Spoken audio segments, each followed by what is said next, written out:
কুমিল্লায় মাদক ব্যবসায় বাধা দেয়ায় মা ও ছোট ভাইকে কুপিয়ে হত্যা করেছে বিল্লাল হোসেন নামে অপর এক ভাই। সোমবার সকালে জেলার আদর্শ সদর উপজেলার বসন্তপুর এলাকায় এ ঘটনা ঘটে। নিহতরা হলেন বসন্তপুর গ্রামের মৃত আজগর আলীর স্ত্রী রাহেলা বেগম ও তার ছোট ছেলে কামাল হোসেন।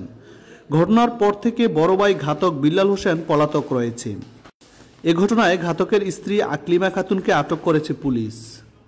পুলিশ জানায় অভিযুক্ত বিল্লাল হোসেন একজন মাদক ব্যবসায়ী, তার বিরুদ্ধে থানায় মাদক মামলা রয়েছে। জানা যায় সোমবার সকালে বিল্লাল হোসেন তার বাড়িতে মাদক নিয়ে প্রবেশ করে। এ সময় মাহফিল শেষ করে ছোট ভাই কামাল হোসেন বাড়িতে আসে। কামাল তার বড় ভাইকে মাদক নিয়ে প্রবেশ করতে নিষেধ করে। এ নিয়ে দুই ভাইয়ের মধ্যে তর্ক বিতর্ক শুরু হয়। পরে বিল্লাল হোসেন ঘর থেকে ছুরি এনে ছোট ভাই কামালকে এলুপাতালি ছুরিকাঘাত করতে থাকে। এই ঘটনা দেখে মা রাহেলা বেগম বাধা দিলে মাকেও এলুপাতালি ছুরিকাঘাত করে। এ ঘটনায় ঘটনাস্থলে কামাল হোসেন নিহত হয়। পরে হাসপাতালে নেয়ার পথে মা রাহেলা বেগম মারা যায়। এ বিষয়ে কোতোয়ালি মডেল থানার ওসি মহিনুল ইসলাম জানান, অভিযুক্ত বিল্লাল হোসেনের স্ত্রীকে জিজ্ঞাসাবাদের জন্য আটক করা হয়েছে। মরদেহ উদ্ধার করে ময়নাতদন্তের জন্য কুমিল্লা মেডিকেল কলেজ হাসপাতালে পাঠানো হয়েছে।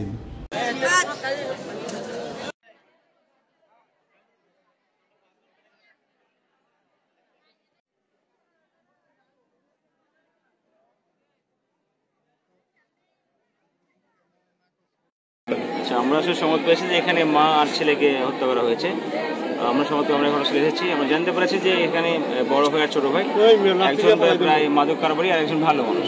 এই মাদক ব্যবসা বন্ধ করার বিষয়ে যেখানে হত্যা হয়ে যায়, তর্ক বিতর্কে এক পর্যায়ে মাদককারী বিল্লাল তার মাকে প্রথমে স্ট্যাপ করে, জমাজমি সব বিরোধ আছে, তারপরে ভাইকে স্ট্যাপ করে সে পালিয়ে যায়। তার বউ সঙ্গে ছিল, তার বউকে আটক করেছে।